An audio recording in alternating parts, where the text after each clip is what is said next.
Why is it important to talk to young people about sex and pleasure? It would be more realistic than porn.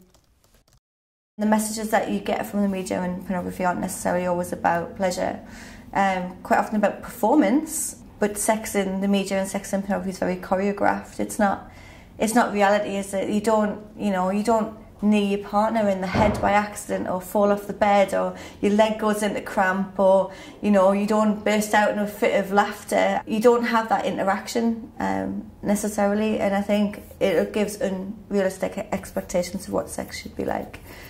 Heterosexual pornography is very goal orientated in terms of the man coming pretty much everywhere, but the man coming, and that's not necessarily what sex is like in real life. So it's a much more of I would hope, a two-way experience.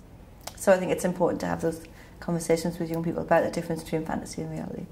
So young people are accessing this media, and actually I think a lot of young people are quite critical viewers, and they do think about things like body image, and they do think about, there are limitations on what they're being exposed to, I suppose. But I think also, encouraging more of that, critical reading of the things they're seeing, and also asking themselves, what are we not seeing here? There are still a lot of kids that are killing themselves because they're sexually different, and in their school, there's no. I only recently heard a story about a young gay kid who killed himself when only a week before he'd asked his school to talk about being gay, and the school had said no, we won't do it. And you imagine a trans kid or a kinky kid. Again, I don't want to take the emphasis away from actually young people do have agency and they do think critically, but if we can give them more tools, if we can say, oh, this is the stuff we learn, this might be helpful to you, that would be a better way to go than all this taboo and silence around this area.